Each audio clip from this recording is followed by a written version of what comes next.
ਸਤਿ ਸ਼੍ਰੀ ਅਕਾਲ ਦੋਸਤੋ, ਸਵਾਗਤ ਹੈ ਤੁਹਾਡਾ ਸਾਹਿਤਿਕ ਸਫ਼ਰ 'ਚ।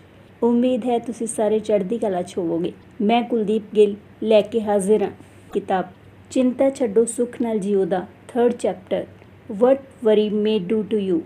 ਚਿੰਤਾ ਤੁਹਾਡੇ ਨਾਲ ਕੀ ਕਰ ਸਕਦੀ ਹੈ। ਕੁਝ ਦਿਨ ਪਹਿਲਾਂ ਸ਼ਾਮ ਵੇਲੇ ਇੱਕ ਗੁਆਂਢੀ ਨੇ ਮੇਰੇ ਘਰ ਦਾ ਦਰਵਾਜ਼ਾ ਖੜਕਾਇਆ ਅਤੇ ਮੇਰੇ ਪਰਿਵਾਰ ਦੇ ਸਾਰੇ ਮੈਂਬਰਾਂ ਨੂੰ ਚੇਚਕ ਯਾਨੀ ਸਮਾਲ ਪੌਕਸ ਦੀ ਵੈਕਸੀਨੇਸ਼ਨ ਲੈਣ ਦੀ ਰਿਕੁਐਸਟ ਕੀਤੀ। ਉਹ ਵਿਅਕਤੀ ਉਹਨਾਂ ਹਜ਼ਾਰਾਂ ਵੋਲੰਟੀਅਰਸ ਵਿੱਚੋਂ ਸੀ ਜੋ ਨਿਊਯਾਰਕ ਦੇ ਘਰਾਂ ਦੇ ਦਰਵਾਜ਼ੇ ਖੜਕਾਉਂਦੇ ਫਿਰ ਰਹੇ ਸਨ। ਡਰੇ ਹੋਏ ਯਾਨੀ ਪੈਨਿਕ ਲੋਕ, ਜਿੱਦਾਂ ਕਿ ਆਪਾਂ ਸਾਰੇ ਕੋਵਿਡ ਟਾਈਮ ਪੈਨਿਕ ਹੋ ਗਏ ਸੀ, ਉਸੇ ਤਰ੍ਹਾਂ ਘੰਟਿਆਂ ਬੱਧੀ ਵੈਕਸੀਨ ਲਗਵਾਉਣ ਲਈ ਲਾਈਨ ਵਿੱਚ ਖੜੇ ਰਹਿੰਦੇ ਸਨ। ਹਸਪਤਾਲਾਂ ਵਿੱਚ ਹੀ ਨਹੀਂ ਬਲਕਿ ਪੁਲਿਸ ਕੰਪਾਊਂਡਾਂ, ਵੱਡੇ ਉਦਯੋਗਿਕ ਅਹਾਤਿਆਂ ਤੇ ਕਈ ਜਨਤਕ ਥਾਵਾਂ ਤੇ ਵੀ ਟੀਕਾ ਕੇਂਦਰ ਖੋਲ੍ਹੇ ਗਏ ਸਨ। ਦਿਨ ਰਾਤ ਹਜ਼ਾਰਾਂ ਡਾਕਟਰ ਅਤੇ ਨਰਸਾਂ ਐਕਸਾਈਟਮੈਂਟ ਨਾਲ ਵੈਕਸੀਨੇਸ਼ਨ ਕਰਨ ਵਿੱਚ ਜੁਟੇ ਹੋਏ ਸਨ। ਕੀ ਤੁਸੀਂ ਜਾਣਦੇ ਹੋ ਕਿ ਸਾਰੀ ਸਰਗਰਮੀ ਦਾ ਬੇਸਿਕ ਕਾਰਨ ਕੀ ਸੀ? ਉਹ ਇਹ ਕਿ 80 ਲੱਖ ਆਬਾਦੀ ਵਾਲੇ ਨਿਊਯਾਰਕ ਸ਼ਹਿਰ ਵਿੱਚ ਸਿਰਫ 8 ਲੋਕਾਂ ਨੂੰ ਚੇਚਕ ਹੋ ਗਈ ਸੀ ਅਤੇ ਉਹਨਾਂ ਵਿੱਚੋਂ 2 ਦੀ ਮੌਤ ਹੋ ਗਈ ਸੀ। ਮੈਂ ਪਿਛਲੇ ਕਈ ਸਾਲਾਂ ਤੋਂ ਨਿਊਯਾਰਕ ਵਿੱਚ ਰਹਿ ਰਿਹਾ ਹਾਂ, ਪਰ ਸਾਈਕੋਲੋਜੀਕਲ ਚਿੰਤਾ ਰੋਗ ਤੋਂ ਸਾਵਧਾਨ ਕਰਨ ਲਈ ਅੱਜ ਤੱਕ ਮੇਰੇ ਘਰ ਦਾ ਦਰਵਾਜ਼ਾ ਕਿਸੇ ਨੇ ਨਹੀਂ ਖੜਕਾਇਆ, ਜਦੋਂ ਕਿ ਇੰਨੇ ਸਾਲਾਂ ਵਿੱਚ ਜਿੰਨਾ ਜਾਨੀ ਨੁਕਸਾਨ ਚੇਚਕ ਨਾਲ ਹੋਇਆ ਹੈ, ਉਸ ਤੋਂ 10,000 ਗੁਣਾ ਜ਼ਿਆਦਾ ਨੁਕਸਾਨ ਡਿਪਰੈਸ਼ਨ ਦੀ ਬਿਮਾਰੀ ਦੇ ਕਾਰਨ ਹੋ ਚੁੱਕਿਆ ਹੈ। ਅਤੇ ਦੋਸਤੋ, ਆਪਾਂ ਰੋਜ਼ ਦੇਖਦੇ ਜਾਂ ਸੁਣਦੇ ਹਾਂ ਕਿ ਡਿਪਰੈਸ਼ਨ ਦੀ ਵਜ੍ਹਾ ਨਾਲ ਕਿੰਨੀਆਂ ਮੌਤਾਂ ਹੁੰਦੀਆਂ ਹਨ, ਪਰ ਕਿਸੇ ਵੀ ਵੋਲੰਟੀਅਰ ਨੇ ਆ ਕੇ ਮੈਨੂੰ ਸੁਚੇਤ ਨਹੀਂ ਕੀਤਾ ਕਿ 10 ਵਿੱਚੋਂ 1 ਵਿਅਕਤੀ ਨੂੰ ਨਰਵਸ ਬ੍ਰੇਕਡਾਊਨ ਦਾ ਸ਼ਿਕਾਰ ਹੋਣਾ ਪਵੇਗਾ ਅਤੇ ਉਹਨਾਂ ਵਿੱਚੋਂ ਜ਼ਿਆਦਾਤਰ ਦੀਆਂ ਬਿਮਾਰੀਆਂ ਦਾ ਕਾਰਨ ਮਾਨਸਿਕ ਹੋਵੇਗਾ। ਇਸ ਲਈ ਅੱਜ ਮੈਂ ਇਹ ਲੇਖ ਲਿਖ ਕੇ ਤੁਹਾਡੇ ਘਰ ਦਾ ਦਰਵਾਜ਼ਾ ਖੜਕਾ ਕੇ ਤੁਹਾਨੂੰ ਸੁਚੇਤ ਕਰ ਰਿਹਾ ਹਾਂ। ਮੈਡੀਕਲ ਸਾਇੰਸ ਦੇ ਨੋਬਲ ਪੁਰਸਕਾਰ ਵਿਜੇਤਾ ਅਲੈਕਸਿਸ ਕੈਰਲ ਕਹਿੰਦੇ ਹਨ ਕਿ ਜਿਹੜੇ ਵਪਾਰੀ ਚਿੰਤਾ ਨਾਲ ਲੜਨਾ ਨਹੀਂ ਜਾਣਦੇ, ਉਹਨਾਂ ਨੂੰ ਛੋਟੀ ਉਮਰੇ ਹੀ ਬੇਮੌਤ ਮਰਨਾ ਪੈਂਦਾ ਹੈ। ਇਹੀ ਹਾਲ ਘਰੇਲੂ ਔਰਤਾਂ, ਵੱਡੇ ਡਾਕਟਰਾਂ ਅਤੇ ਮਜ਼ਦੂਰਾਂ ਦਾ ਵੀ ਹੈ। ਕੁਝ ਸਾਲ ਪਹਿਲਾਂ ਸਾਂਟਾ ਫੇ ਰੇਲਵੇ ਦੇ ਇੱਕ ਡਾਕਟਰ OF ਗੋਬਰ ਦੇ ਨਾਲ ਟੈਕਸਾਸ ਅਤੇ ਮੈਕਸੀਕੋ ਦੀ ਯਾਤਰਾ ਕਰਕੇ ਮੈਂ ਆਪਣੀਆਂ ਛੁੱਟੀਆਂ ਬਿਤਾਈਆਂ ਸਨ। ਉਹਨਾਂ ਦਾ ਅਹੁਦਾ ਦਰਅਸਲ ਕੋਲੋਰਾਡੋ ਅਤੇ ਸਾਂਟਾ ਫੇ ਹਸਪੀਟਲ ਐਸੋਸੀਏਸ਼ਨ ਦੇ ਚੀਫ ਫਿਜ਼ੀਸ਼ੀਅਨ ਦਾ ਸੀ। ਗੱਲਾਂ ਵਿੱਚ ਸਾਡੇ ਦਰਮਿਆਨ ਚਿੰਤਾ ਜਾਂ ਡਿਪਰੈਸ਼ਨ ਦੀ ਗੱਲ ਚੱਲ ਪਈ। ਉਹਨਾਂ ਨੇ ਕਿਹਾ, ਜੇ ਰੋਗੀਆਂ ਨੂੰ ਚਿੰਤਾ ਤੋਂ ਖਹਿੜਾ ਛੁਡਾਉਣਾ ਆਉਂਦਾ ਹੁੰਦਾ ਤਾਂ ਜਿੰਨੇ ਪੇਸ਼ੈਂਟਸ ਡਾਕਟਰ ਕੋਲ ਜਾਂਦੇ ਹਨ, ਉਹਨਾਂ ਵਿੱਚੋਂ 70% ਲੋਕ ਆਪਣੀਆਂ ਬਿਮਾਰੀਆਂ ਦਾ ਇਲਾਜ ਖੁਦ ਕਰ ਲੈਂਦੇ। ਮੈਂ ਉਹਨਾਂ ਦੀਆਂ ਬਿਮਾਰੀਆਂ ਨੂੰ ਕਾਲਪਨਿਕ ਨਹੀਂ ਕਹਿੰਦਾ, ਉਹ ਅਸਲੀਅਤ ਵਿੱਚ ਹੁੰਦੀਆਂ ਹਨ। ਇੱਥੋਂ ਤੱਕ ਕਿ ਕਦੇ ਉਹਨਾਂ ਦਾ ਕਸ਼ਟ ਅਸਹਿ ਹੋ ਜਾਂਦਾ ਹੈ। ਇਹ ਬਿਮਾਰੀਆਂ ਨਰਵਸ ਇੰਡਾਈਜੈਸ਼ਨ, ਅਲਸਰ, ਦਿਲ ਦੇ ਰੋਗ, ਨੀਂਦ ਨਾ ਆਉਣ ਦੀ ਬਿਮਾਰੀ, ਮਾਈਗ੍ਰੇਨ ਅਤੇ ਪੈਰਾਲਾਈਸਿਸ ਆਦਿ ਹਨ। ਇਹ ਬਿਮਾਰੀਆਂ ਅਸਲ ਵਿੱਚ ਹਨ। ਡਾਕਟਰ ਗੋਬਰ ਨੇ ਕਿਹਾ, ਮੈਂ ਇਹਨਾਂ ਬਾਰੇ ਇੰਨੀ ਚੰਗੀ ਤਰ੍ਹਾਂ ਇਸ ਲਈ ਜਾਣਦਾ ਹਾਂ ਕਿਉਂਕਿ ਮੈਂ ਖੁਦ 12 ਸਾਲਾਂ ਤੱਕ ਅਲਸਰ ਨਾਲ ਦੁਖੀ ਰਹਿ ਚੁੱਕਿਆ ਹਾਂ। ਇਹ ਸਾਰੀਆਂ ਬਿਮਾਰੀਆਂ ਡਰ ਅਤੇ ਚਿੰਤਾ ਦੇ ਕਾਰਨ ਹੁੰਦੀਆਂ ਹਨ। ਡਰ ਨਾਲ ਚਿੰਤਾ ਹੁੰਦੀ ਹੈ ਅਤੇ ਚਿੰਤਾ ਤੁਹਾਨੂੰ ਤਣਾਅਗ੍ਰਸਤ ਕਰ ਦਿੰਦੀ ਹੈ। ਤਣਾਅ ਜਾਂ ਸਟ੍ਰੈਸ ਦੇ ਕਾਰਨ ਤੁਹਾਡਾ ਨਰਵਸ ਬ੍ਰੇਕਡਾਊਨ ਹੁੰਦਾ ਹੈ, ਜਿਸ ਨਾਲ ਤੁਹਾਡੇ ਪੇਟ ਦਾ ਗੈਸਟ੍ਰਿਕ ਜੂਸ ਨਾਰਮਲ ਤੋਂ ਐਬਨੋਰਮਲ ਹੋ ਜਾਂਦਾ ਹੈ, ਜਿਸ ਦੇ ਨਤੀਜੇ ਵਜੋਂ ਪੇਟ ਦਾ ਅਲਸਰ ਹੋ ਜਾਂਦਾ ਹੈ। ਤੁਸੀਂ ਦੇਖਿਆ ਹੋਵੇਗਾ ਕਿ ਚਿੰਤਾ ਦੇ ਦੌਰਾਨ ਭੁੱਖ ਨਹੀਂ ਲੱਗਦੀ ਅਤੇ ਕਈ ਵਾਰ ਪੇਟ ਵੀ ਖਰਾਬ ਹੋ ਜਾਂਦਾ ਹੈ। Doctor ਜੋਜ਼ੈਫ F. ਮੌਂਟੇਗਿਊ, ਜੋ ਕਿ ਨਰਵਸ ਸਟਮਕ ਟਰਬਲ ਨਾਂ ਦੀ ਕਿਤਾਬ ਦੇ ਲੇਖਕ ਹਨ, ਇਹੀ ਕਹਿੰਦੇ ਹਨ ਕਿ ਪੇਟ ਦੇ ਅਲਸਰ ਦਾ ਕਾਰਨ ਤੁਹਾਡੀ ਖੁਰਾਕ ਨਹੀਂ, ਬਲਕਿ ਉਹ ਚਿੰਤਾ ਹੈ ਜਿਹੜੀ ਤੁਹਾਨੂੰ ਖਾਈ ਜਾਂਦੀ ਹੈ। ਕਿਹਾ ਜਾਂਦਾ ਹੈ ਕਿ ਚਿਤਾ ਮੁਰਦਾ ਸਰੀਰ ਨੂੰ ਜਲਾਉਂਦੀ ਹੈ, ਪਰ ਚਿੰਤਾ ਜਿਉਂਦੇ ਇਨਸਾਨ ਨੂੰ ਜਲਾ ਦਿੰਦੀ ਹੈ। ਸਿਆਣਿਆਂ ਨੇ ਸਹੀ ਕਿਹਾ ਹੈ, ਚਿੰਤਾ ਚਿਤਾ ਸਮਾਨ ਹੁੰਦੀ ਹੈ। ਮਾਇਓ ਕਲੀਨਿਕ ਦੇ ਡਾਕਟਰ WC ਐਲਵੋਰਨ ਨੇ ਕਿਹਾ ਕਿ ਅਲਸਰ ਮਨੋਵੇਗਾਂ ਦੇ ਉਤਰਾਅ ਚੜ੍ਹਾਅ ਦੇ ਕਾਰਨ ਵੱਧਦਾ ਘਟਦਾ ਰਹਿੰਦਾ ਹੈ। ਇਸ ਸਟੇਟਮੈਂਟ ਦਾ ਆਧਾਰ ਮਾਇਓ ਕਲੀਨਿਕ ਦੇ ਪੇਟ ਦੇ ਰੋਗਾਂ ਨਾਲ ਪੀੜਤ 15,000 ਪੇਸ਼ੈਂਟਸ ਦਾ ਚੈੱਕਅਪ ਹੈ। ਇਸ ਵਿੱਚ 80% ਰੋਗੀਆਂ ਦੀ ਬਿਮਾਰੀ ਦਾ ਆਧਾਰ ਸਰੀਰਕ ਬਿਲਕੁਲ ਨਹੀਂ ਸੀ। ਡਰ, ਚਿੰਤਾ, ਨਫ਼ਰਤ, ਸਵਾਰਥ ਅਤੇ ਦੁਨੀਆ ਦੀ ਅਸਲੀਅਤ ਦੇ ਅਨੁਸਾਰ ਆਪਣੇ ਆਪ ਨੂੰ ਨਾ ਢਾਲ ਸਕਣਾ ਉਹਨਾਂ ਦੀਆਂ ਬਿਮਾਰੀਆਂ ਦਾ ਮੁੱਖ ਕਾਰਨ ਸੀ। ਅਲਸਰ ਤੁਹਾਡਾ ਵਿਨਾਸ਼ ਕਰ ਸਕਦੇ ਹਨ।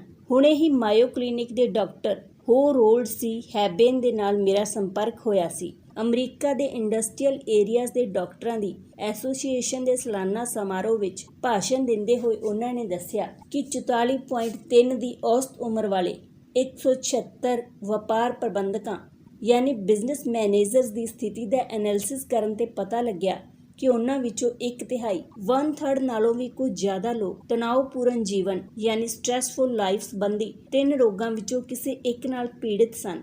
ਇਹ ਰੋਗ ਹਨ ਦਿਲ ਦਾ ਰੋਗ, ਆਂਤ ਦਾ ਅਲਸਰ ਅਤੇ ਬਲੱਡ ਪ੍ਰੈਸ਼ਰ। ਜ਼ਰਾ ਸੋਚੋ, ਸਾਡੇ 1/3 ਵਪਾਰ ਪ੍ਰਬੰਧਕ 45 ਸਾਲ ਦੀ ਉਮਰ ਤੱਕ ਪਹੁੰਚਣ ਤੋਂ ਪਹਿਲਾਂ ਹੀ ਅਜਿਹੀਆਂ ਬਿਮਾਰੀਆਂ ਦੇ ਕਾਰਨ ਆਪਣੇ ਸਰੀਰ ਦਾ ਨਾਸ਼ ਕਰ ਬੈਠਦੇ ਹਨ। ਕਿੰਨੀ ਮਹਿੰਗੀ ਪੈਂਦੀ ਹੈ ਉਹਨਾਂ ਨੂੰ ਆਪਣੀ ਇਹ ਸਕਸੈਸ। ਅਮੀਰ ਹੋਣ ਤੇ ਵੀ ਉਹ ਸਿਹਤ ਨੂੰ ਖਰੀਦ ਨਹੀਂ ਸਕਦੇ। ਦਿਲ ਦੇ ਰੋਗ ਅਤੇ ਅਲਸਰ ਦੇ ਬਦਲੇ ਬਿਜ਼ਨਸ ਦੀ ਸਕਸੈਸ ਹਾਸਿਲ ਕਰਨ ਵਾਲਾ ਵਿਅਕਤੀ ਵੀ ਕਦੇ ਸਫਲ ਹੋ ਸਕਿਆ ਹੈ ਭਲਾ? ਆਪਣੀ ਸਿਹਤ ਨੂੰ ਗਵਾ ਕੇ ਜੇ ਸੰਸਾਰ ਦੀ ਸਾਰੀ ਦੌਲਤ ਵੀ ਹਾਸਿਲ ਕੀਤੀ ਤਾਂ ਕੀ ਹਾਸਿਲ ਕੀਤਾ? ਅਤੇ ਜੇ ਸੰਸਾਰ ਭਰ ਦੀ ਦੌਲਤ ਪ੍ਰਾਪਤ ਹੋ ਵੀ ਜਾਵੇ ਤਾਂ ਕੀ ਭੁੱਖ ਤੋਂ ਜ਼ਿਆਦਾ ਕੋਈ ਖਾ ਸਕਿਆ ਹੈ? ਕਿ ਕੋਈ ਇੱਕੋ ਟਾਈਮ ਇੱਕ ਤੋਂ ਜ਼ਿਆਦਾ ਕਮਰਿਆਂ ਜਾਂ ਸੋਹਣੇ ਬੈੱਡ ਤੇ ਸੌਂ ਸਕਿਆ ਹੈ? ਫਿਰ ਇੰਨਾ ਤਾਂ ਇੱਕ ਮਜ਼ਦੂਰ ਨੂੰ ਵੀ ਪ੍ਰਾਪਤ ਹੋ ਸਕਦਾ ਹੈ। ਸੱਚਮੁੱਚ ਇੱਕ ਵੱਡੇ ਬਿਜ਼ਨਸਮੈਨ ਦੇ ਮੁਕਾਬਲੇ ਉਹ ਗੂੜੀ ਨੀਂਦ ਸੌਂ ਲੈਂਦਾ ਹੈ। ਇਸੇ ਲਈ ਤਾਂ ਕਿਹਾ ਜਾਂਦਾ ਹੈ, ਮਹਿਲਾਂ ਵਾਲੇ ਖਾਣ ਗੋਲੀਆਂ ਨੀਂਦ ਦੀਆਂ, ਕੁੱਲੀਆਂ ਵਾਲੇ ਬਿਨਾਂ ਬਿਸਤਰਿਓਂ ਸੁੱਤੇ ਵੇਖੇ ਮੈਂ।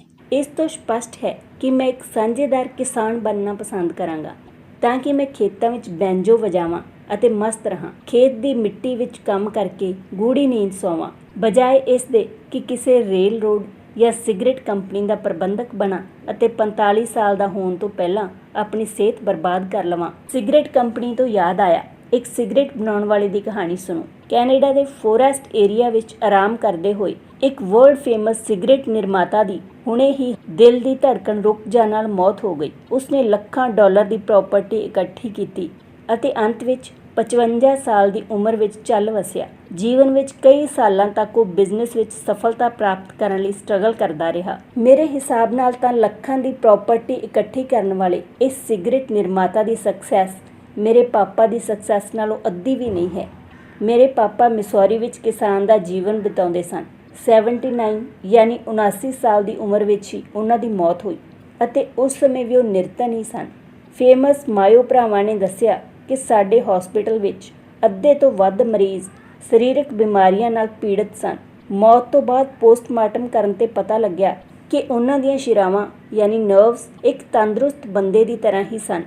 ਇਸ ਲਈ ਇਹਨਾਂ ਦੇ ਸਰੀਰਕ ਰੋਗਾਂ ਦਾ ਕਾਰਨ ਨਰਵਸ ਨਹੀਂ ਸਨ, ਸਗੋਂ ਉਹ ਨਿਰਾਸ਼ਾ, ਅਸਫਲਤਾ, ਵਿਆਕੁਲਤਾ, ਚਿੰਤਾ, ਡਰ ਅਤੇ ਹਾਰ ਵਰਗੇ ਮਨੋਵਿਕਾਰਾਂ ਜਾਂ ਇਮੋਸ਼ਨਸ ਦੇ ਕਰਕੇ ਪੀੜਤ ਸਨ। ਪਲੈਟੋ ਕਿਹਾ ਕਰਦਾ ਸੀ ਕਿ ਡਾਕਟਰ ਸਭ ਤੋਂ ਵੱਡੀ ਗਲਤੀ ਇਹ ਕਰਦੇ ਹਨ ਕਿ ਉਹ ਦਿਮਾਗ ਦਾ ਇਲਾਜ ਨਾ ਕਰਕੇ ਸਿਰਫ ਸਰੀਰ ਦਾ ਹੀ ਇਲਾਜ ਕਰਨ ਵਿੱਚ ਆਪਣੇ ਐਫਰਟਸ ਲਗਾਉਂਦੇ ਰਹਿੰਦੇ ਹਨ, ਜਦੋਂ ਕਿ ਸਰੀਰ ਅਤੇ ਦਿਮਾਗ ਇੰਟਰਕਨੈਕਟਡ ਯਾਨੀ ਆਪਸ ਵਿੱਚ ਜੁੜੇ ਹੋਏ ਹਨ।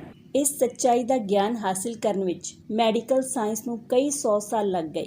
ਅੱਜ ਕੱਲ੍ਹ ਅਸੀਂ ਸਾਈਨੋਸੋਮੈਟਿਕ ਨਾਂ ਦੇ ਇੱਕ ਖਾਸ ਤਰ੍ਹਾਂ ਦੇ ਮੈਡੀਕਲ ਸਿਸਟਮ ਦਾ ਵਿਕਾਸ ਕਰ ਰਹੇ ਹਾਂ ਅਤੇ ਇਹ ਢੁਕਵਾਂ ਸਮਾਂ ਵੀ ਹੈ ਕਿ ਅਸੀਂ ਇਸ ਨਵੀਂ ਵਿਧੀ ਵੱਲ ਕਦਮ ਵਧਾਈਏ, ਕਿਉਂਕਿ ਚੇਚਕ, ਹੈਜ਼ਾ, ਬੁਖਾਰ ਆਦਿ ਅਨੇਕਾਂ ਜਰਮ ਡਿਜ਼ੀਜ਼ਸ ਦਾ ਜਿਨ੍ਹਾਂ ਨੇ ਲੱਖਾਂ ਇਨਸਾਨਾਂ ਨੂੰ ਬੇਮੌਤ ਮਾਰਿਆ ਹੈ ਦਾ ਬਹੁਤ ਕੁਝ ਐਲੀਮੀਨੇਟ ਕਰ ਦਿੱਤਾ ਹੈ। ਪਰ ਚਿੰਤਾ, ਡਰ, ਨਫ਼ਰਤ ਅਤੇ ਨਿਰਾਸ਼ਾ ਆਦਿ ਇਮੋਸ਼ਨਸ ਸਰੀਰਕ ਅਤੇ ਮਾਨਸਿਕ ਰੋਗਾਂ ਦਾ ਇਲਾਜ ਕਰਨ ਵਿੱਚ ਮੈਡੀਕਲ ਸਾਇੰਸ ਹੁਣ ਤੱਕ ਅਸਮਰਥ ਰਿਹਾ ਹੈ। ਇਹਨਾਂ ਮਨੋਵਿਕਾਰਾਂ ਜਾਂ ਇਮੋਸ਼ਨਸ ਦੇ ਕਾਰਨ ਪੈਦਾ ਹੋਈਆਂ ਬਿਮਾਰੀਆਂ ਨਾਲ ਮਰਨ ਵਾਲਿਆਂ ਦੀ ਗਿਣਤੀ ਤੇਜ਼ੀ ਨਾਲ ਵੱਧਦੀ ਜਾ ਰਹੀ ਹੈ। ਡੇਲ ਕਾਰਨੇਗੀ ਕਹਿੰਦੇ ਹਨ ਕਿ ਇਸ ਵੇਲੇ ਮੇਰੇ ਸਾਹਮਣੇ ਮੇਜ਼ ਤੇ doctor Edward ਪੋਡੋਲਸਕੀ the stop worrying and get well ਸੂਨ ਨਾਂ ਦੀ ਕਿਤਾਬ ਰੱਖੀ ਹੋਈ ਹੈ। ਇਸ ਕਿਤਾਬ ਦੇ ਕੁਝ ਮੇਨ ਟਾਈਟਲਸ ਹਨ। ਚਿੰਤਾ ਦਾ ਦਿਲ ਤੇ ਕੀ ਪ੍ਰਭਾਵ ਪੈਂਦਾ ਹੈ? ਹਾਈ ਬਲੱਡ ਪ੍ਰੈਸ਼ਰ ਦਾ ਕਾਰਨ ਚਿੰਤਾ ਹੈ।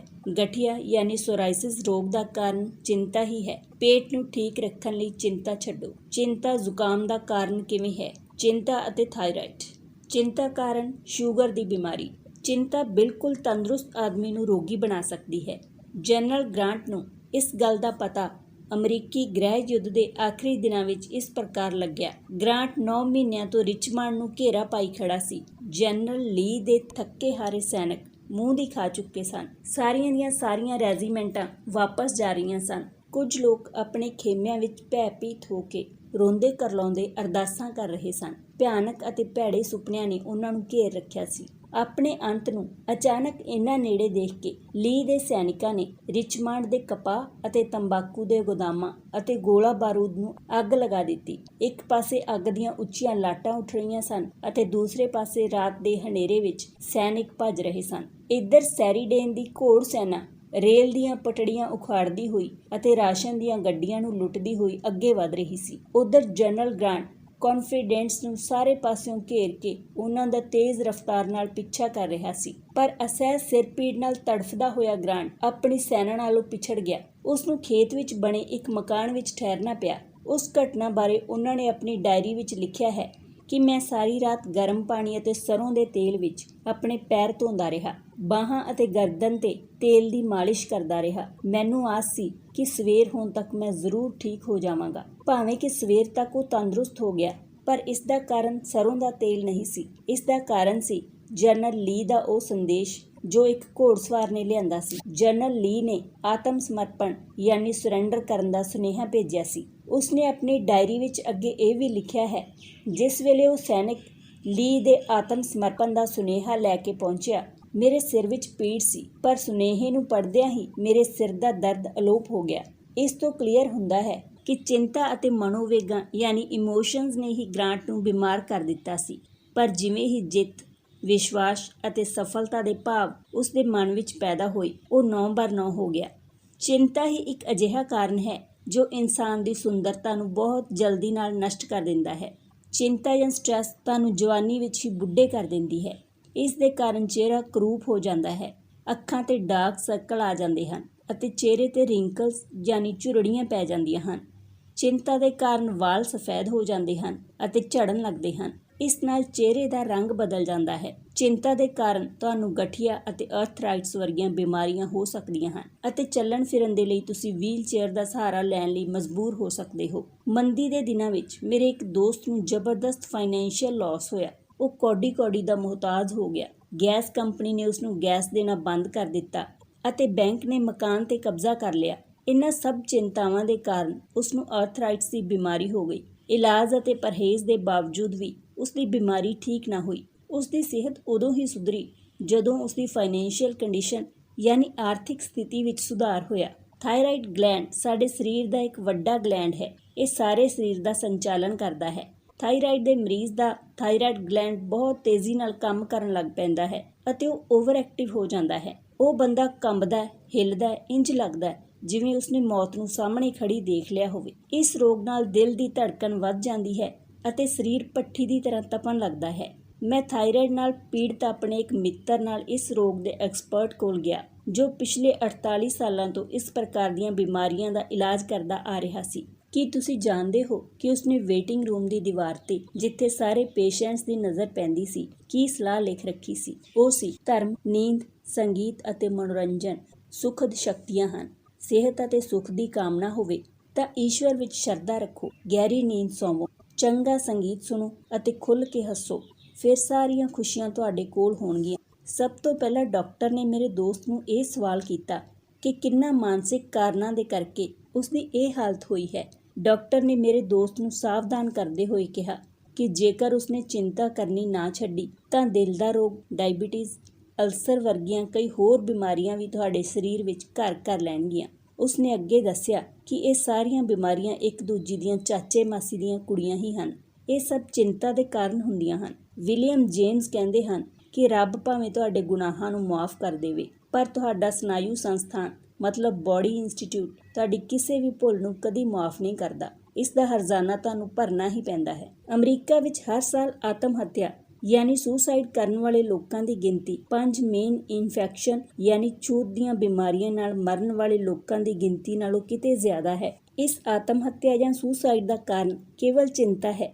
ਯੁੱਧ ਦੇ ਦਿਨਾਂ ਵਿੱਚ ਚੀਨੀ ਰਾਜੇ ਆਪਣੇ ਕੈਦੀਆਂ ਨੂੰ ਸਜ਼ਾ ਪਤਾ ਕਿਸ ਤਰੀਕੇ ਦਿੰਦੇ ਸਨ? ਉਹ ਕੈਦੀਆਂ ਦੇ ਹੱਥ ਪੈਰ ਬੰਨ੍ਹ ਕੇ ਉਹਨਾਂ ਨੂੰ ਲਗਾਤਾਰ ਟਪਕਣ ਵਾਲੇ ਘੜੇ ਦੇ ਹੇਠਾਂ ਬਿਠਾ ਦਿੰਦੇ ਸਨ। ਪਾਣੀ ਉਹਨਾਂ ਉੱਤੇ ਦਿਨ ਰਾਤ ਟਪਕਦਾ ਰਹਿੰਦਾ ਸੀ। ਅਖੀਰ ਟਪਕਦੇ ਹੋਏ ਪਾਣੀ ਦੀਆਂ ਬੂੰਦਾਂ ਹਥੌੜੇ ਦੀ ਤਰ੍ਹਾਂ ਉਹਨਾਂ ਤੇ ਡਿੱਗਦੀਆਂ ਅਤੇ ਉਹਨਾਂ ਨੂੰ ਪਾਗਲ ਬਣਾ ਦਿੰਦੀਆਂ। ਸਪੇਨ ਵਿੱਚ ਵੀ ਲੀਗਲ ਇਨਵੈਸਟੀਗੇਸ਼ਨ ਵੇਲੇ ਕਸ਼ਟ ਦੇਣ ਦਾ ਇਹੀ ਤਰੀਕਾ ਵਰਤਿਆ ਜਾਂਦਾ ਸੀ। ਹਿਟਲਰ ਵੀ ਆਪਣੇ ਨਜ਼ਰਬੰਦੀ ਸ਼ਿਵਰਾਂ ਵਿੱਚ ਅਜਿਹੀ ਹੀ ਯਾਤਨਾ ਯਾਨੀ ਟਾਰਚਰ ਯੁੱਧ ਕੈਦੀਆਂ ਨੂੰ ਦਿੰਦਾ ਸੀ। ਦੋਸਤੋ, ਚਿੰਤਾ ਵੀ ਪਾਣੀ ਦੀਆਂ ਉਹਨਾਂ ਲਗਾਤਾਰ ਡਿੱਗਣ ਵਾਲੀਆਂ ਬੂੰਦਾਂ ਵਾਂਗ ਹੀ ਹੈ। ਦਿਮਾਗ ਵਿੱਚ ਲਗਾਤਾਰ ਘੁੰਮਣ ਵਾਲੀ ਇਹ ਚਿੰਤਾ ਜਾਂ ਸਟ੍ਰੈਸ ਬੰਦੇ ਨੂੰ ਪਾਗਲਪਨ ਅਤੇ ਮੌਤ ਵੱਲ ਧੱਕ ਦਿੰਦੀ ਹੈ।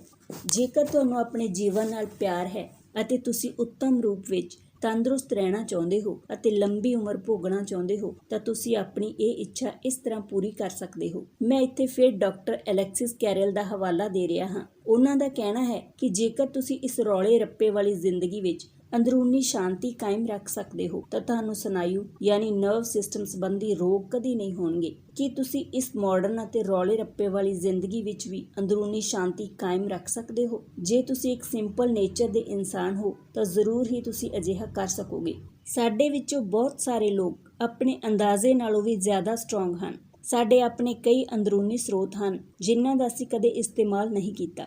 ਇਸ ਵਿਸ਼ੇ ਵਿੱਚ ਥੋਰੋ ਨੇ ਆਪਣੀ ਮਹਾਨ ਕਿਤਾਬ ਵਾਲਡੇਨ ਵਿੱਚ ਕਿਹਾ ਹੈ ਕਿ ਆਪਣੇ ਰੈਸਟਲੈਸ ਐਫਰਟਸ ਨਾਲ ਜ਼ਿੰਦਗੀ ਨੂੰ ਪ੍ਰੋਗਰੈਸਿਵ ਬਣਾਉਣ ਵਾਲੀ ਮਨੁੱਖ ਦੀ ਅਨਡਾਊਟਫੁਲ એનર્ਜੀ ਨਾਲੋਂ ਵੱਧ ਕੇ ਉਤਸ਼ਾਹ ਜਾਂ ਐਕਸਾਈਟਮੈਂਟ ਅਤੇ ਇੰਸਪੀਰੇਸ਼ਨ ਦੇਣ ਵਾਲੀ એનર્ਜੀ ਮੈਂ ਹੋਰ ਕਿਤੇ ਨਹੀਂ ਵੇਖੀ। ਜੇ ਇਨਸਾਨ ਸ਼ਰਧਾ ਯਾਨੀ ਐਸਪਾਇਰੇਸ਼ਨ ਦੇ ਨਾਲ ਆਪਣੀਆਂ ਉਮੀਦਾਂ ਅਤੇ ਸੁਪਨਿਆਂ ਦੀ ਦਿਸ਼ਾ ਵੱਲ ਕਦਮ ਵਧਾਉਂਦਾ ਰਹੇ ਅਤੇ ਜਿਸ ਜੀਵਨ ਦੀ ਉਸਨੇ ਕਲਪਨਾ ਕੀਤੀ ਹੈ ਉਸ ਵਿੱਚ ਰਹਿਣ ਦਾ ਯਤਨ ਕਰੇ ਤਾਂ ਉਸਨੂੰ ਥੋੜੇ ਸਮੇਂ ਵਿੱਚ ਹੀ ਬਹੁਤ ਸਾਰੀ ਸਫਲਤਾ ਮਿਲ ਸਕੇਗੀ। ਪੈਗੰਬਰ ਮੁਹੰਮਦ ਦੇ ਫਾਲੋਅਰ ਜਾਂ ਚੇਲੇ ਅਕਸਰ ਕੁਰਾਨ ਸ਼ਰੀਫ ਦੀਆਂ ਲਾਈਨਾਂ ਨੂੰ ਆਪਣੇ ਸੀਨੇ ਤੇ ਖੁਦਵਾ ਲੈਂਦੇ ਸਨ ਯਾਨੀ ਟੈਟੂ ਬਣਵਾ ਲੈਂਦੇ ਸਨ। ਡੇਲ ਕਾਰਨੇਗੀ ਕਹਿੰਦੇ ਹਨ ਕਿ ਇਹ ਕਿਤਾਬ ਪੜ੍ਹਨ ਵਾਲਾ ਹਰੇਕ ਵਿਅਕਤੀ ਇਸ ਲੇਖ ਦੇ ਸਿਰਲੇਖ ਯਾਨੀ ਟਾਈਟਲ ਨੂੰ ਜਿਹੜੇ ਲੋਕ ਚਿੰਤਾ ਨਾਲ ਲੜਨਾ ਨਹੀਂ ਜਾਣਦੇ ਉਹਨਾਂ ਨੂੰ ਆਣੇਆਈ ਮੌਤ ਮਰਨਾ ਪੈਂਦਾ ਹੈ ਆਪਣੇ ਸੀਨੇ ਤੇ ਲਿਖਵਾ ਲੈਣ। ਕੀ ਪਤਾ ਡਾਕਟਰ ਅਲੈਕਸਿਸ ਕੈਰਲ ਨੇ ਇਹ ਤੁਹਾਡੇ ਲਈ ਹੀ ਲਿਖਿਆ ਹੋਵੇ। ਸੋ ਦੋਸਤੋ, ਜੇਕਰ ਤੁਸੀਂ ਜੀਵਨ ਨੂੰ ਪਿਆਰ ਕਰਦੇ ਹੋ, ਲੰਬਾ ਤੰਦਰੁਸਤ ਜੀਵਨ ਜਿਉਣਾ ਚਾਹੁੰਦੇ ਹੋ ਤਾਂ ਡਾਕਟਰ ਅਲੈਕਸਿਸ ਕੈਰਲ ਦੀ ਗੱਲ ਮੰਨੋ। ਜੋ ਲੋਕ ਇਸ ਸ਼ੋਰ ਸ਼ਰਾਬੇ ਭਰੇ ਜੀਵਨ ਵਿੱਚ ਮਨ ਦੀ ਸ਼ਾਂਤੀ ਬਣਾਈ ਰੱਖਦੇ ਹਨ ਉਹਨਾਂ ਨੂੰ ਬਿਮਾਰੀਆਂ ਨਹੀਂ ਲੱਗਦੀਆਂ। ਸੋ ਦਿੱਤੀਆਂ ਹੋਈਆਂ ਨਿਆਮਤਾਂ ਲਈ ਵਾਹਿਗੁਰੂ ਦਾ ਸ਼ੁਕਰਾਨਾ ਕਰੋ। ਗ੍ਰੈਟੀਟਿਊਡ ਬਹੁਤ ਵੱਡੀ ਚੀਜ਼ ਹੈ। ਚੰਗਾ ਸੰਗੀਤ ਸੁਣੋ, ਗੂੜੀ ਨੀਂਦ ਲਵੋ, ਖੁੱਲ੍ਹ ਕੇ ਹੱਸੋ ਕਿਉਂਕਿ ਰੋਣ ਨਾਲ ਵੀ ਮੁਸ਼ਕਿਲਾਂ ਹੱਲ ਨਹੀਂ ਹੁੰਦੀਆਂ। ਧੰਨਵਾਦ ਦੋਸਤੋ, ਮੈਨੂੰ ਇਹ ਲੇਖ ਪੜ੍ਹ ਕੇ ਆਨੰਦ ਆਇਆ। ਜੇਕਰ ਤੁਹਾਨੂੰ ਵੀ ਚੰਗਾ ਲੱਗਿਆ ਤਾਂ ਪਲੀਜ਼ ਆਪਣੀ ਪ੍ਰਤੀਕਿਰਿਆ ਦੇਣ ਵਿੱਚ ਕੰਜੂਸੀ ਨਾ ਕਰਿਓ ਕਿਉਂਕਿ ਤੁਹਾਡੀਆਂ ਟਿੱਪਣੀਆਂ ਨਾਲ ਅਸੀਂ ਹੋਰ ਸਿੱਖਦੇ ਹਾਂ ਅਤੇ ਸਾਨੂੰ ਹੋਰ ਵਧੀਆ ਕੰਮ ਕਰਨ ਦਾ ਉਤਸ਼ਾਹ ਮਿਲਦਾ ਹੈ। ਸੋ ਆਪਣੀ ਪ੍ਰਤੀਕਿਰਿਆ ਜ਼ਰੂਰ ਜ਼ਾਹਿਰ ਕਰਿਓ। ਤਾਂ ਮਿਲਦੇ ਹਾਂ ਅਗਲੇ ਚੈਪਟਰ ਦੇ ਨਾਲ। ਤਦ ਤੱਕ ਲਈ ਜ਼ਿੰਦਗੀ ਜ਼ਿੰਦਾਬਾਦ, ਕਿਉਂਕਿ ਜ਼ਿੰਦਗੀ ਹੈ ਤਾਂ ਸਭ ਕੁਝ ਹੈ।